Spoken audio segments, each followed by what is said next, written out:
بسم الله الرحمن الرحيم. والنازعات غرقا والناشطات نشطا والسابحات سبحا فالسابقات سبقا فالمدبرات أمرا يوم ترجف الرادفة تتبعها الرادفة قلوب يومئذ واجفة أبصارها خاشعة يقولون أئنا لمردودون في الحافرة أئذا كنا عظاما نخرة قالوا تلك إذا كرة خاسرة فإنما هي زجرة واحدة فإذا هم بالساهرة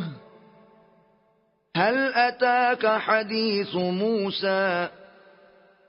إذ ناداه ربه بالواد المقدس طوى اذهب إلى فرعون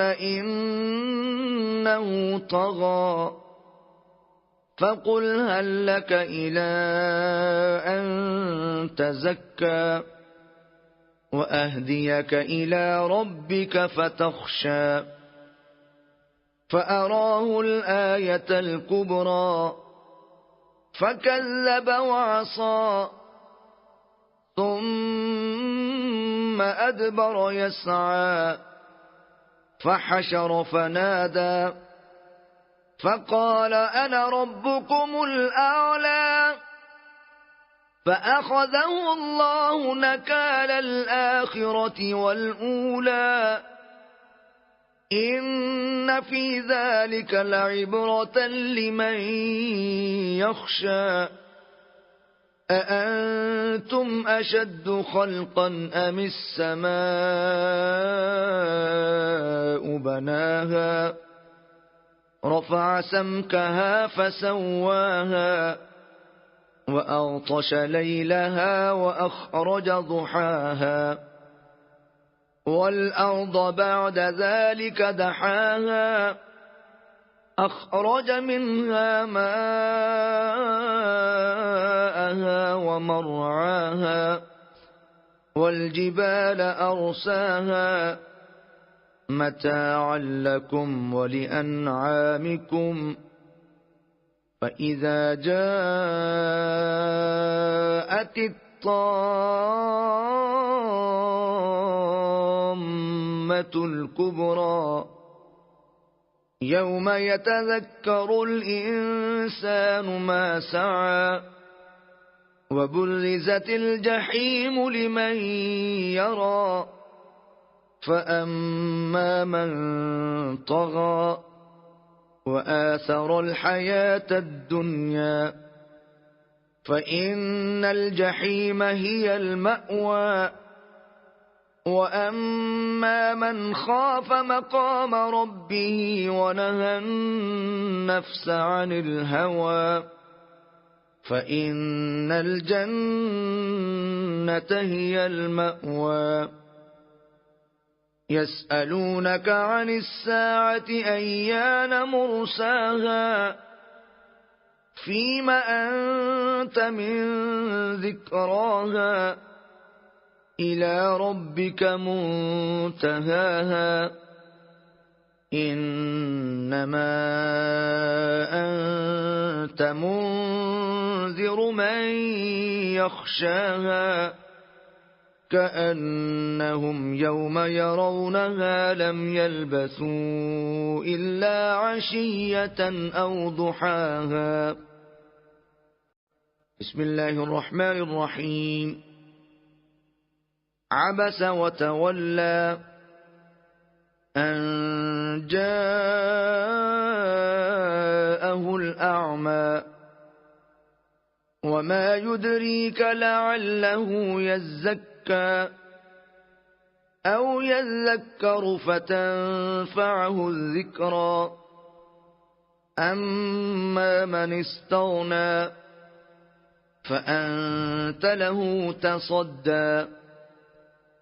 وما عليك ألا يزكى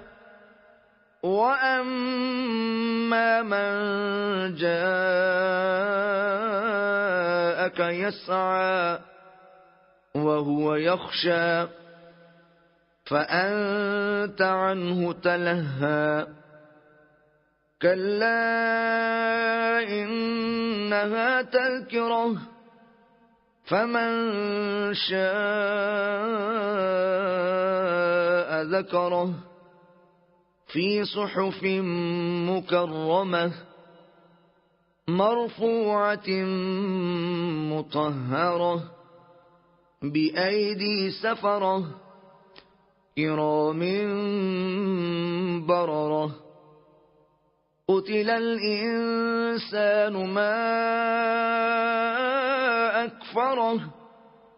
من أي شيء خلقه من نطفة خلقه فقدره ثم السبيل يسره ثم أماته فأقبره ثم إذا شاء أنشره كلا لما يقض ما أمره فلينظر الإنسان إلى طعامه أنا صببنا الماء صبا ثم شققنا الأرض شقا فأنبتنا فيها حبا وعنبا وقضبا وزيتونا ونخلا وحدائق غلبا وفاكهة وأبا متاعا لكم ولأنعامكم فإذا جاءت الصاخة يوم يفر المرء من أخيه وأمه وأبيه وصاحبته وبنيه لكل امرئ منهم يومئذ شأن يغنيه وجوه يومئذ مسفرة ضاحكة مستبشرة ووجوه يومئذ عليها غبرة ترهقها قترة أولئك هم الكفرة الفجرة